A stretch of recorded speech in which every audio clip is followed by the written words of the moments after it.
No, parang may nag-aapoy dito, Ace of Wands energy, nag-aapoy na damdamin. Ano kaya yun, alamin natin, 'no?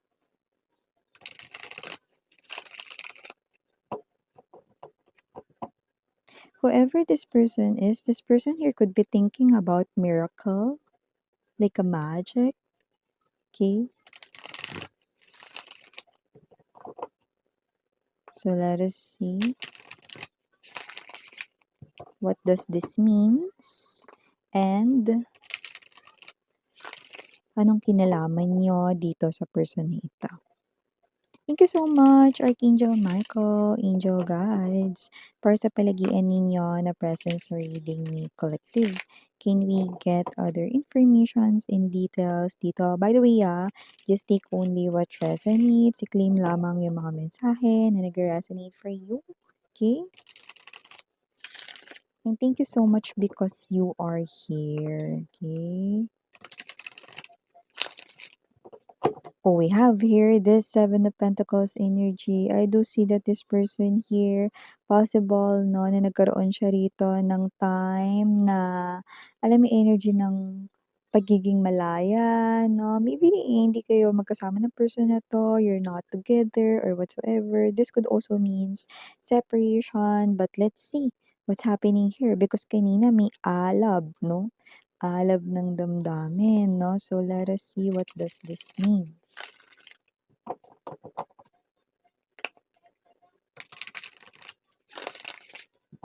Okay, so let's go ahead and check more informations.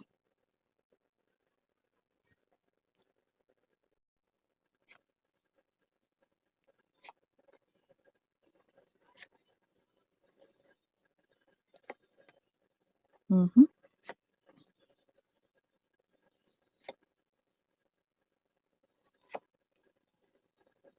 Mm-hmm.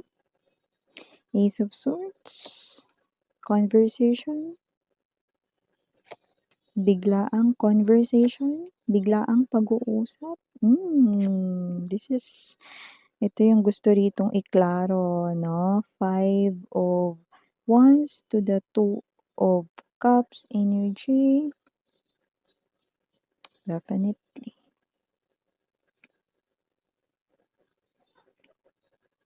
Oh. Bottom of the deck, star card, kasama ang ating Six of Swords and the Tower. Kung sino man yung lumalabas dito, definitely ang ex mo at nag-aapoy itong tao na to, no? Sa galit, sa selos. Yan, no? So, nakikita ko rito na baka bigla na lang itong sumulpot sa harapan mo, conversation, no? Dahil gusto niya rito, no? Na itanggi mo. Itanggi mo na meron ka ng bago or meron ka ng ibang minamahal, 'no? Nag-aapoy sa galit dahil nag-aapoy sa selos ang ex mong ito. Wawa, pero sa nakikita ko dito parang wala naman na siyang karapatan na magselos, 'no, or na magalit dito 'no, wala na siyang karapatan 'no. Pero tingnan mo hindi siya nakakatulog ng maayos sa gabi.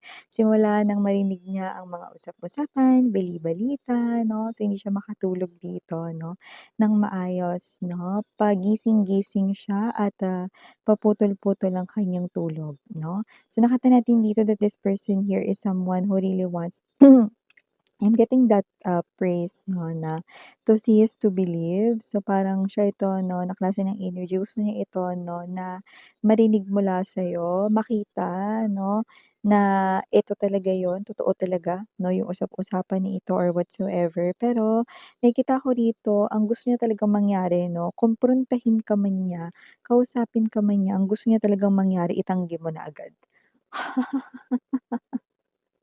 Kung bakit? Mamaya ang sagot, Star card, Six of Swords, and the Tower. Hi and hello there everyone, my name is Yan. Welcome new subscribers, returning Eastern buyers. Thank you po sa inyong walang sawang love at suporta. At kung hindi niyo pa alam, mayroon pa po tayong main channel ang The High Priestess. Ang link niyan down below sa ating description box. So if interested, i-click lamang yung link dyan at doon ay matatagpuan ninyo ang collective readings for all signs din. At syempre kung hanap ninyo ay reading per zodiac sign, meron din po tayo. there. Feel free rin 'no na i-pick up lamang yung mga messages na nagre-resonate for you and leave the rest behind kasi yun iba ka for other viewers naman. And please do know na wala tayong gender, babae, lalaki, LGBT, lahat ay welcome. Puwede ring i-switch at pagpalit-palitin ang mga roles dahil possible magkapalit-palit kasi general reading ito. And at the end of the day, lahat ay may free will na free mong gamitin anytime, anywhere. Timeless din tayo dito, puwedeng nangyari na gano'n, sa iba nangyayari na po ngayon, sa iba ay mangyayari pa lang like a prediction sa kanilang future. But definitely triggered, triggered ang person mo 'no at nabuhay rito ang galit 'no at selos, 'yan 'no, definitely Five of Cups, selos 'yan 'no. Sa mga naririnig-rinig na maaari alam mo si Collective, parang masaya siya, happy na siya sa bago. Eh, bago niya ba talaga 'yun maaari? Sure ka ba diyan? Oo. Yun 'no. So, alam niyo naman kapagka yung mga usap-usapan na ganyan 'di ba, yan yung parang, magpapa-trigger talaga sa isang person lalo na kung may feelings pa sa'yo. Eh, yung person mo 'no, parang nung narinig niya rito, wala 'tong pakialam sa inyo, Kitang-kita ko dito wala 'tong pakialam sa inyo 'no, snobbish. Ang datingan ng person ninyo 'no. Pero upon hearing the moment na nakarating yung balita mapa-social media man 'yan or narinig niya mismo 'no, eh, na-triggered ang feelings niya for you. Dun niya na-realize na meron pa palang remaining feelings ang taong ito, ang ex mo, sa'yo 'no. At nakikita ko dito 'no na hindi niya kayang alam mo hindi niya rin kasi kayang kontrolin yung galit niya 'pag galit siya. Puwedeng itong klase ng tao na ito ay puwedeng moody, puwede ring meron siyang temper. Okay, parang yun yung kailangan niyang i-workout sa kanyang sarili 'no, okay. So nakikita ko rito na yung energy ng person na ito 'no is parang mabubuhay rito yung love niya for you or mare-realize niya there's still feelings kasi may selos na talagang mag-aalab and talagang nag-aapoy siya sa galit 'no dahil nagseselos siya, yun yun 'no. And I think this person here still can't let you go with the Four of Coins energy. Kaya this person here baka bigla na lang siya sumulpot sa harapan mo ng walang ano-ano 'no. So, nakita ko rito that this person here 'no, kahit may ginagawa ka niyan wala siyang pakialam, with the Seven of Swords energy, basta kausapin mo ako, 'yan 'no. Pero dito gusto niya sabihin mo ng diretso agad 'no, itanggi mo agad, 'yan 'no.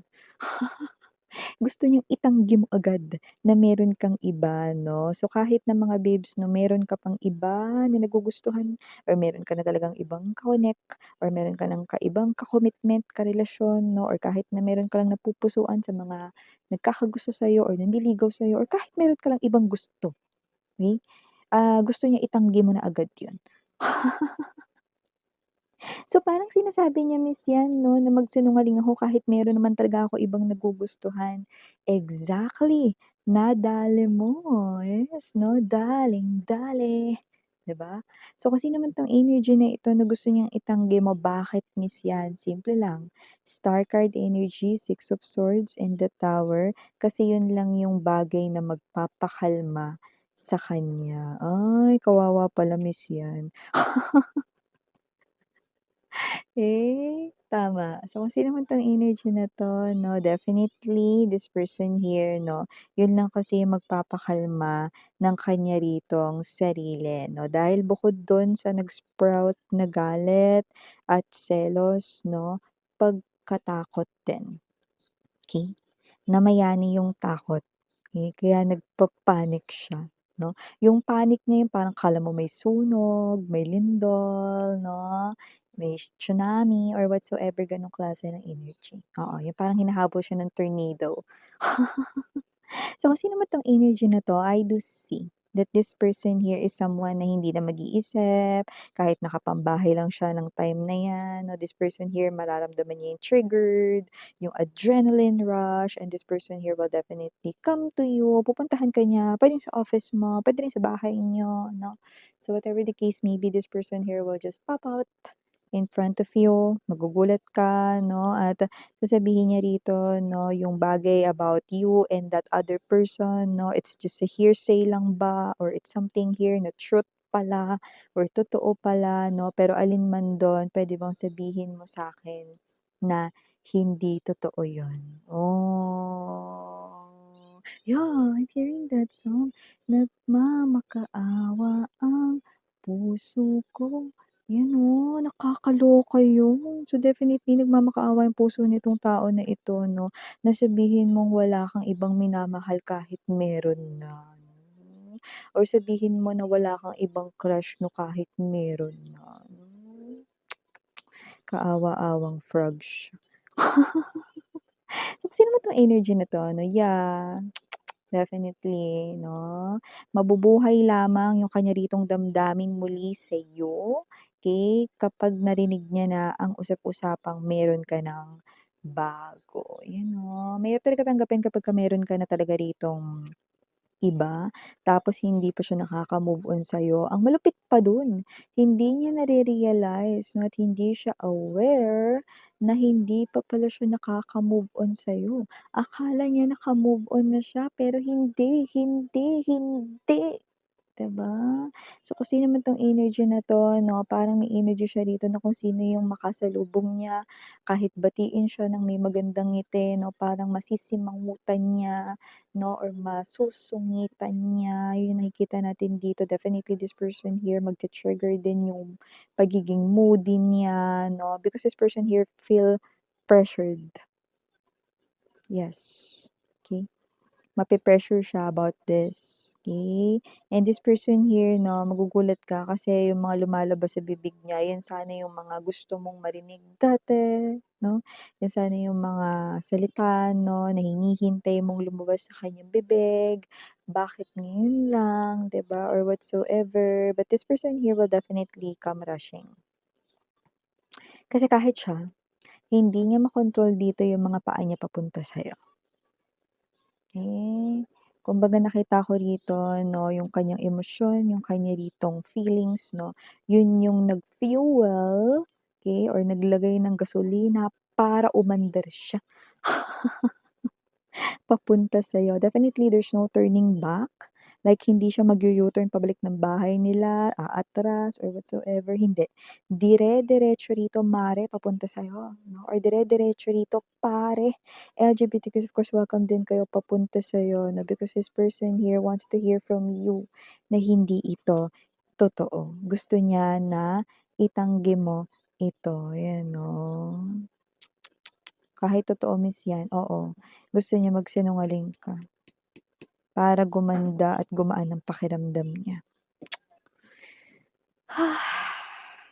Nagmamakaawa ang puso niya. Yeah. So yeah, mga babes 'no, itong tao na 'to 'no, tingin ko magugulat ka because tingin ko may ginagawa ka nito, eh, oh. Yeah, tsaka parang nakita ko yung iba dito sa inyo 'no, maaaring, nasa good mood kayo sa araw na 'yan kahit na may ginagawa pa kayo. Gawaing bahay man 'yan or sa trabaho or related sa inyong kaperahan, negosyo. Nakikita ko dito, iba nga dito parang, pangiti-ngiti pa kayo or parang kumakanta pa kayo 'no kapagka lumapit itong tao na 'to 'no or bigla na lang siya ritong tumambad sa inyong harapan. Yes. So for the initials right in here, yes, we do have. We've got N, P, B as in boy, Q, Y, U. We also have here the letter K, J, okay, yeah, KJ, KJ. Possible na KJ ito 'no, sa mga dati gusto ninyong gawin 'no, sa inyong mga dates 'no, lumabas rin kasi dito 'no, na possible na may mga gusto kayong gawin sa mga dates ninyo na parang ayaw niya or whatsoever 'no, ngayon gustong-gusto niya yung gawin together with you guys 'no.